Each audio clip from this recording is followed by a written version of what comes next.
Bonjour et bienvenue dans un nouvel épisode du podcast de Français Dynamique. Aujourd'hui, je te retrouve dans un épisode pour te parler de motivation. Comment trouver la motivation quand on veut commencer à lire en français alors que ce n'est pas notre langue maternelle?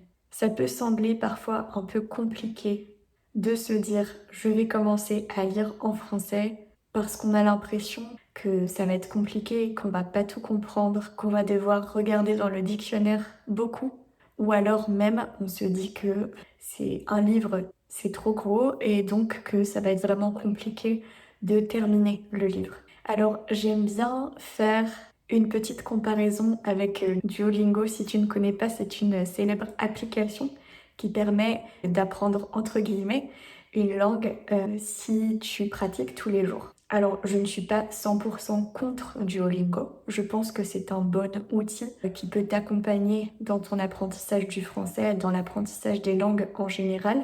Mais évidemment, ce n'est pas suffisant pour apprendre une langue. C'est vrai que c'est très bien pour justement avoir cette routine.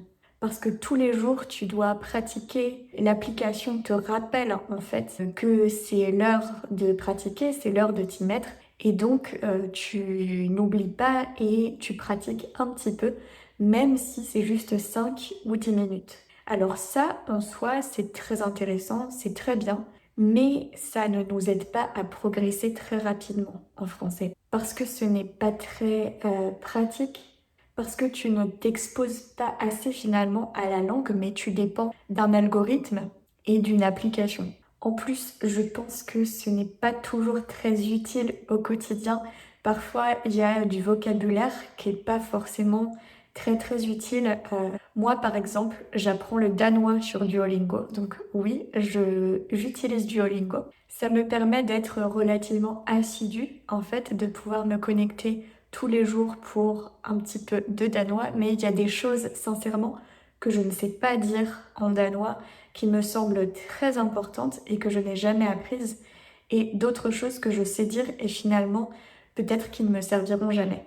Et là, on va voler l'idée à Duolingo. Ce qui est très bien pour la lecture, pour commencer à lire en français, c'est de s'instaurer une routine.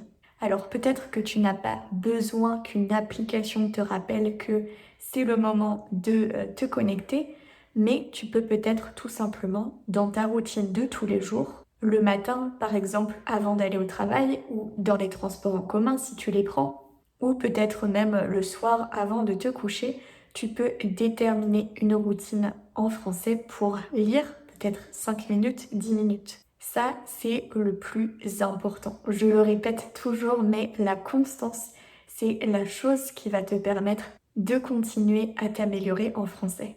Il faut aussi que tu trouves des livres qui t'intéressent. On recommande, et moi-même j'ai déjà recommandé aussi, par exemple, Le Petit Prince ou d'autres livres qui pourraient sembler intéressants pour apprendre le français, mais avant tout, c'est un sujet qui doit t'intéresser. Peut-être, pourquoi pas, tu pourrais lire un livre que tu as lu dans ta langue maternelle, peut-être un livre d'auteur étranger. Finalement, c'est pas très grave si on lit une traduction d'un livre. L'important, c'est que peut-être tu connaisses déjà ce livre, que tu saches de quoi il parle. Et en lisant la traduction de ce livre, ben, ça va t'aider à comprendre et ça va te motiver parce que tu sais que tu apprécies ce livre. L'idée aussi, quand on veut lire en français, c'est d'écrire les mots.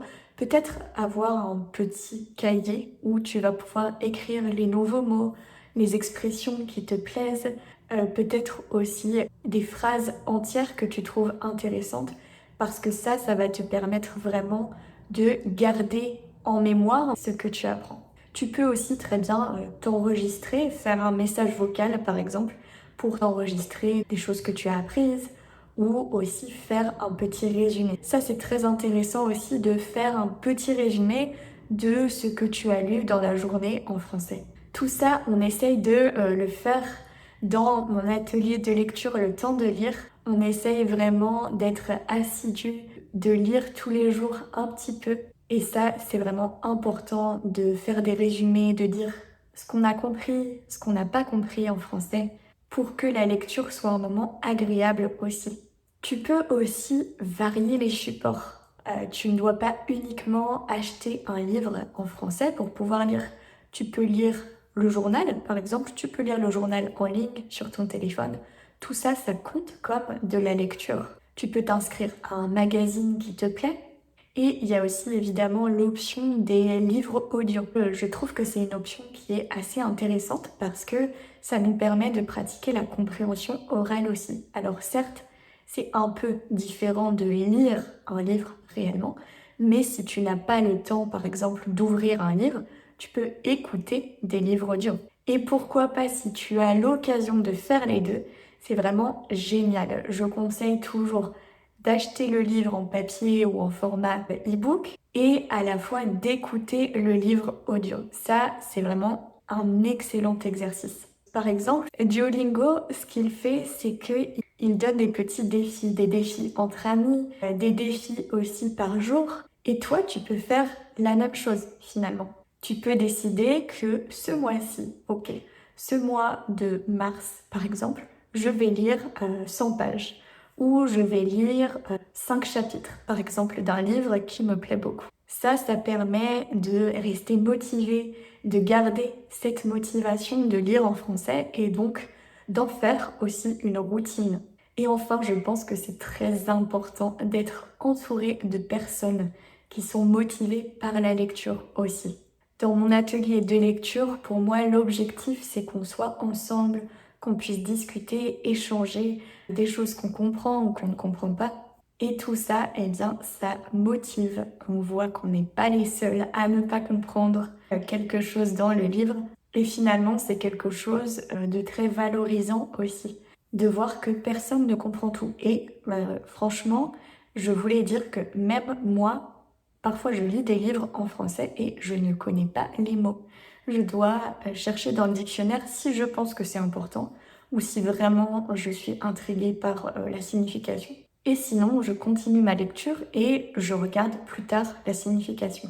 Donc vraiment, je voudrais un peu dédramatiser le fait de lire en français, c'est très agréable. Encore plus si tu es bien accompagné et que tu le fais correctement. Parce que c'est sûr que si tu achètes un livre et qu'il reste sur ta commode pendant 1 mois, 2 mois, 3 mois, et que tu lis une fois tous les 36, comme on dit en français, une fois de temps en temps, eh bien, c'est pas forcément très efficace.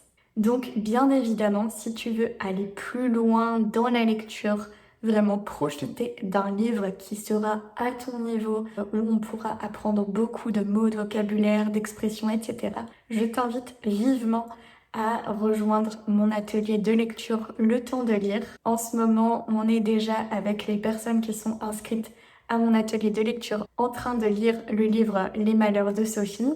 Mais le mois prochain, il y aura un nouveau livre, moderne cette fois-ci, qui pourra te permettre d'apprendre le vocabulaire d'argot et bien entendu de suivre une histoire qui sera très agréable, très intéressante. Voilà, j'espère que tu as aimé cette vidéo. N'hésite pas à mettre un petit like si tu l'as apprécié.